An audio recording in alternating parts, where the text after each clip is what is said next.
If you work on your Corvette and perhaps your family's other vehicles, you need to be able to perform basic electrical tests and work with circuits. You may already have a test light or perhaps even a multimeter. So what does the AUTEL PowerScan PS100 do that these two tools can't? Or perhaps these two tools can perform a certain task, but the PS100 just does it a lot easier. Let's find out. Toys for Life.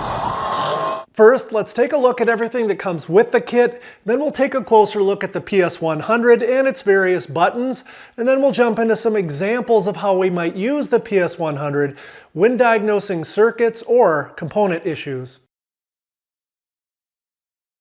The first item out of the box is of course the PowerScan PS100, and as you can see it has a relatively long cable of about 20 feet, and that allows you to use the PowerScan anywhere on the vehicle without having to locate a new source of power or ground. And that is extremely useful when working on our Corvettes because, as you likely know, the bodies are not made out of metal, and in fact much of the understructure is non-metallic as well. And so the 20 foot or so of extra cable is just the first advantage of the PS100 that jumps out at me as compared to the other guys. The next item out of the box is the plug-in tip for the PS100.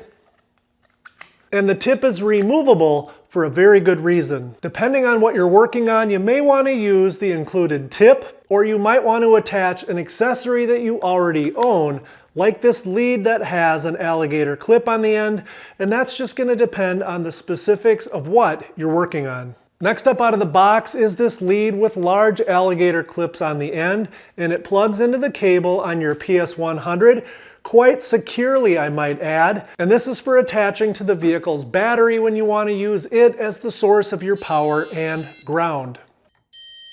It also comes with this sort of a standard power plug adapter for plugging into your vehicle's power port if you prefer to get your power and ground that way. Or perhaps the battery in the vehicle you're working on is hidden somewhere where it's not easy to get at. The last item in the box is yet another 20 feet of cable that you can plug into this 20 feet of cable, giving you 40 feet of reach, so you can work on pretty much any vehicle from a semi-truck or, more likely, the brake lights on your boat trailer. And of course it comes with a user's manual, and this one is actually pretty short and full of useful information, so take a minute or two to read it. Now let's finally dig into what the PS100 can do, and I'll be using the included tip and the alligator clips. Once it's connected to the C5's battery, the tool will default to the direct current mode, which is good because that is the mode we will be using about 90% of the time. Without touching any of the buttons on the PS100, we can now use the tool to identify powers, grounds, and open circuits. For example, if I touch the probe's tip to battery positive, it will turn orange and show battery voltage. If I touch the tip to battery negative, it'll turn green and show 0 volts. And if I touch the cylinder head, it will also turn green because the cylinder head is grounded. And if I touch the C5's inner structure, nothing happens, and that's because the structure is not made of metal, so of course it doesn't complete the circuit, or in other words, it's an open. When you touch the probe to positives and grounds, you hear two distinct sounds by default.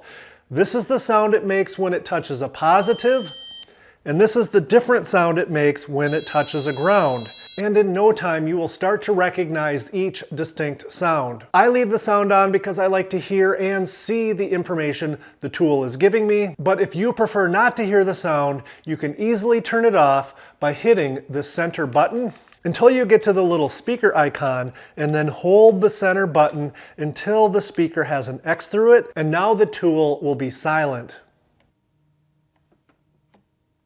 One of the most common things I do with the PS100 is check fuses.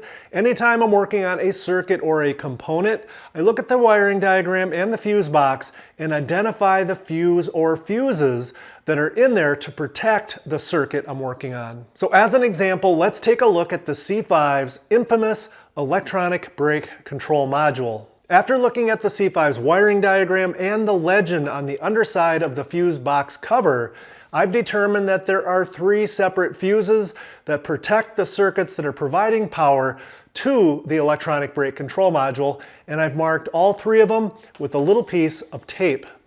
We need to make sure that all three of the fuses are good and are providing power, because if one of them is blown, it means that either the circuit drew too many amps, or it shorted, or at some point in time it experienced an intermittent short, and those are my favorite. So let's go ahead and check the fuses. The vast majority of fuses in our C5 and C6s have these little tabs on the end of the fuse, and they're there so you can very quickly and easily test each fuse to make sure it's good without having to actually pull the fuse from the fuse box and try to inspect it. The first fuse is good as it has power on both sides, as is the second fuse. And when we test the third fuse, we can see that it doesn't have power to either side of the fuse. And after taking a closer look at the wiring diagram, that's because this fuse is only receiving power when the ignition key is on. So I'll go ahead and do that now. And now we can see that this fuse is good as well. If a fuse happens to be blown, like this fuse that we're going to blow right now on purpose,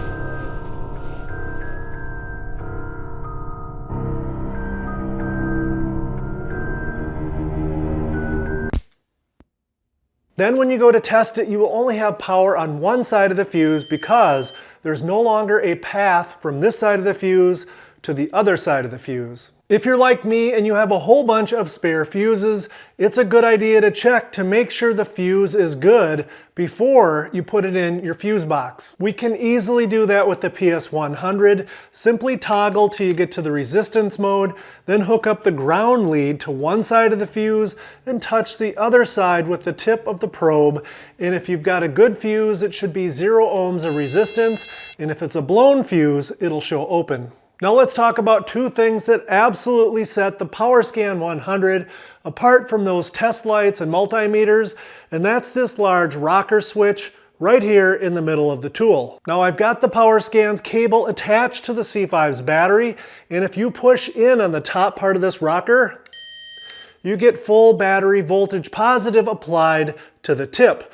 And if you push in on the bottom part of the rocker, you get full battery negative applied to the tip. These two features are incredibly useful, and here are a few examples using an automotive light bulb circuit that demonstrate just how useful this tool can be. And while we're doing this, keep in mind, in place of that light bulb, we could perform very similar tests to something like the cooling fans or the fuel pump or even the power windows. Generally speaking, in order for your C5's low beam passenger side light bulb to turn on, you need three things. First, you need a good bulb, then you need a good ground to the bulb, and finally, you need about 12.5 volts of positive battery voltage to the bulb from a circuit that is not corroded and is capable of providing about 4 amps of current. And as you can see, the crude circuit that I just assembled checks all three of those boxes, and the headlight comes on. So what do you do if you turn on your C5's headlights, and even though the passenger side light pops up, the low beam bulb does not come on? Chances are you replace the light bulb, but let's say this time you replace the light bulb and your luck runs out and the light still doesn't come on.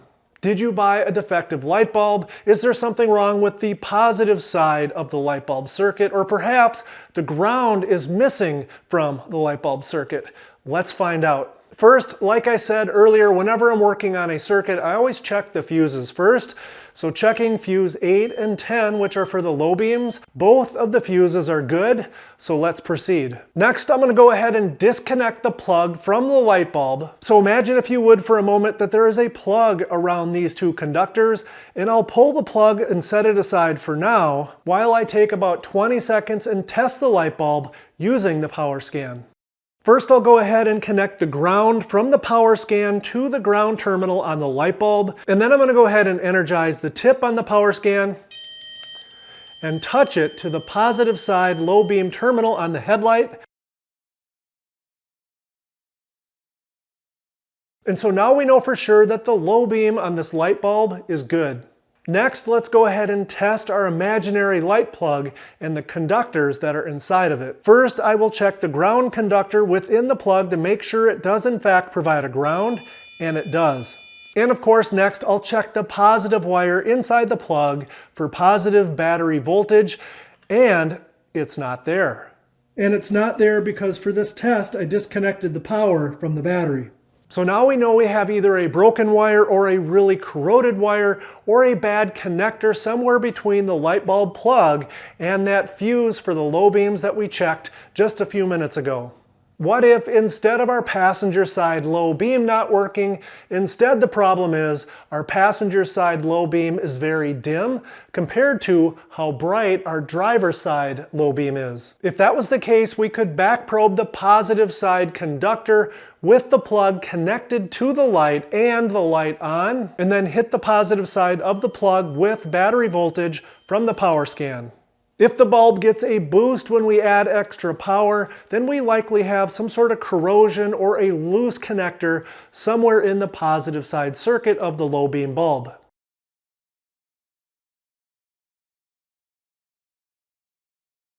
We can also perform the same basic test to the ground side of that light bulb circuit by touching the ground from the PS100 to the negative on the plug and seeing if the light bulb gets brighter or not. Alternatively, we could check for resistance in the circuit by doing a voltage drop test, and essentially all we need to do is check the battery voltage with the PS100 and then check the voltage right at the light with the light on and seeing if it's materially lower than battery voltage. These are all extremely useful capabilities, and like I said earlier, you can perform similar tests to cooling fans, power windows, and fuel pumps, etc.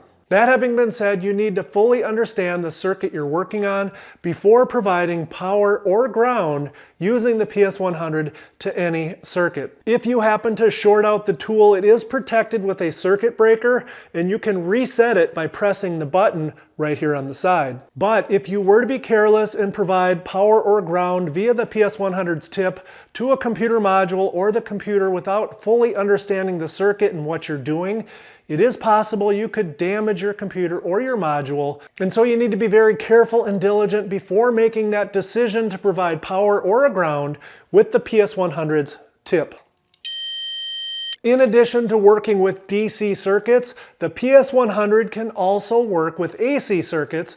You just need to switch the mode that you're in using the center button to AC, but I'm not going to go into that too much because it's outside of my wheelhouse and the scope of this video, but I wanted to mention it in case it's important to you. That's going to do it for this one, guys. I like the AUTEL PS100 so much, you're definitely going to be seeing it in future C5 and C6 videos for some time to come. If you want to pick one up or ask your spouse to buy you one for Christmas instead of another sweater, I'll be sure to leave a link in the description below, and there might even be a discount code.